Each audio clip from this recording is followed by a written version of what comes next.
श्रीगुरुभ्यो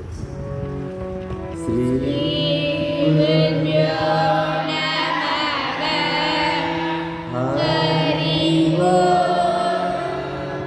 सहना भवतु सहनौ भुनक्तु सह वीर्यं करवावहै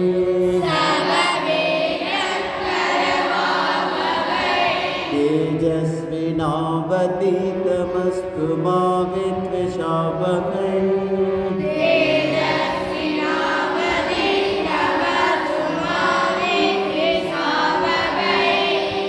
ॐ शान्ति शान्ति शान्तिः।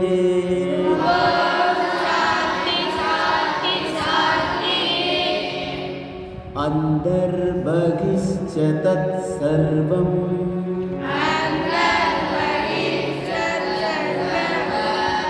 व्याप्य नारायणस्थितः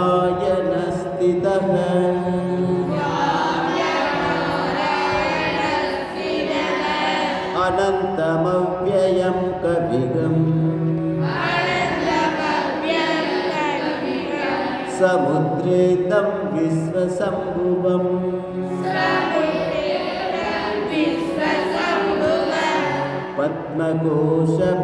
पद्मकोशप्रतीकासकम्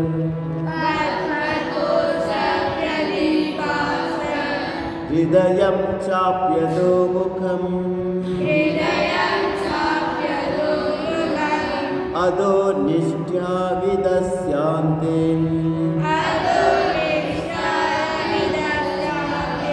नाभ्यामुपरि तिष्ठति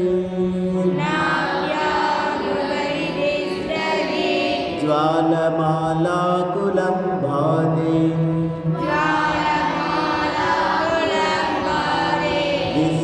विश्वस्यायतनं महत्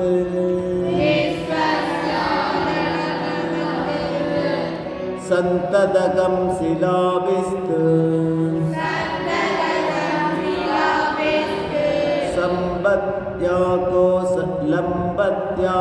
लम्बत्याकोशसन्निभम् तस्यान्ते सुशिरगम् सूक्ष्मम् तस्मिन् सर्वं प्रतिष्ठितम् तस्य मध्ये महानग्नि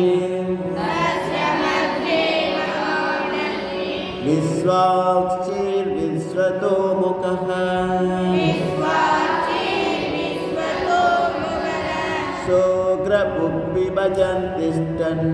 सोऽग्रभुग्विभजन्तिष्ठन्नाहारमजरत् कविः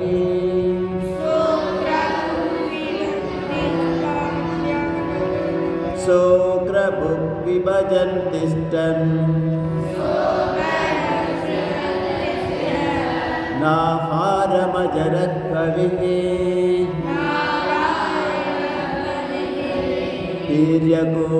वीर्यकूर्तमदस्सायि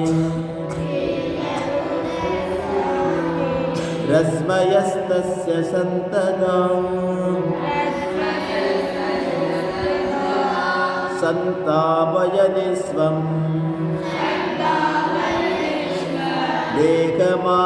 देहमापादतलमस्तक तस्य मध्ये महानग्नि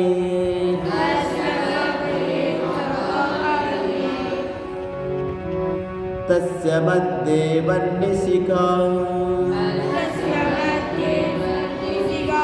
अनियोर्ध्वा व्यवस्थितः नीलतो यदमध्यस्तात् विद्युल्लेखे बभास्वरा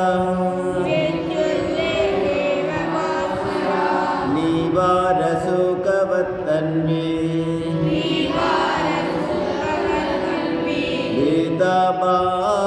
वेदाभास्वत्यनुपमा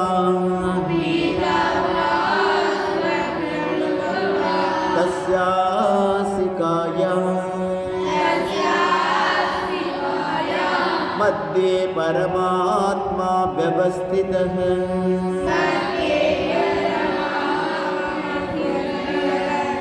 मध्ये परमात्मा व्यवस्थितः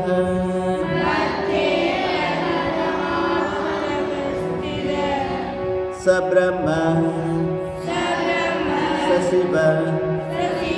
स हरिः सेद्रसोऽक्षरः परमास्वराट् हृदगं सत्यं परं ब्रह्म पुरुषं कृष्णपिङ्गलम् ऊर्ध्वरेदं विरूपाक्षम्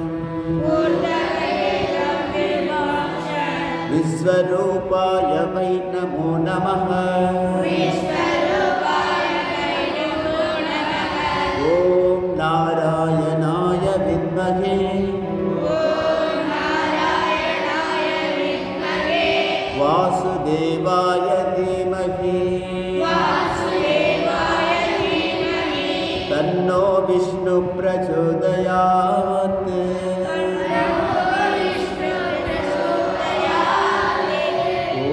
शांति शांति शांति हरि ओम तत्सत् श्री राम कृष्णार्पणमस्तु।